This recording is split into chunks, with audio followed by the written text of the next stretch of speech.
It's day 2 in Marmaris, hosting its International Race Week. After yesterday's night's unexpected stormy weather, a glorious morning sun helps everything get dry and finds the sailors preparing themselves and their boats for today's coastal race beyond the Bay of Marmaris. Today, the wind is certainly weaker. In the end, winds strong enough for sailing were late to come. The sea was dead calm, with light clouds covering the Bay of Marmaris. The committee saw fit to change the order of the races for the 4 groups, and so it was IRC Charter 3 and 4 that started first when the wind finally arrived. A very good beginning in this race for both Ricarda and Themis at the center of the starting line before they headed towards the left side, where the winds seemed to be slightly more favorable.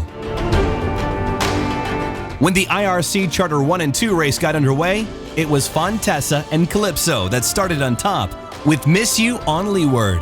Around the point, the wind increased slightly.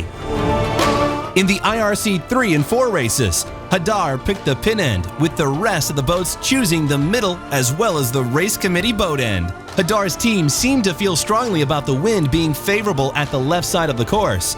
But would this bet pay off?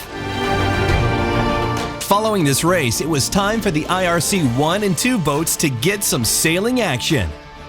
This time, it was the Foxy Fox, Sail and Sail, and White Butterfly that had the best start on the boat end side. However, the race was abandoned. Turns out most of the boats had started over early.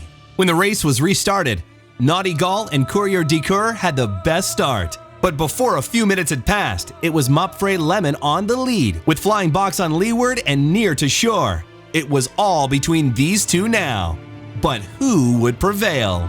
At the same time, Sail and Sail was not performing well, following a less than good start. Would they recover? There was certainly time for that to happen.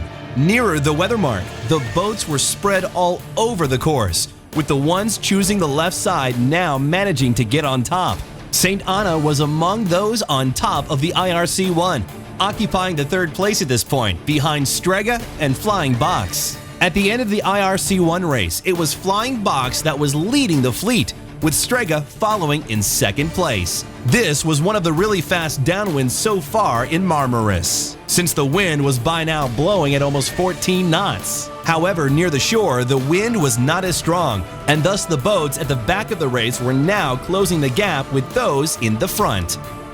In the IRC1 charter, fierce battles were the order of the day, especially between La Loba and Bony Staff Pineapple.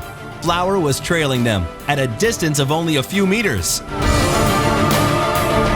Planing conditions were ideal for riding the waves, however, and the best team would be the one scoring the bullets. In the IRC3, Turdung Chu put in an excellent performance and was now on the top of the race. Aker Yadik Iran was right behind them. The great finish to these races in the late afternoon under a setting sun and the stunning scenery of Turkey's Mediterranean coast, this was the icing on the cake. Stay tuned. Another day of thrilling action awaits us and these sailors tomorrow.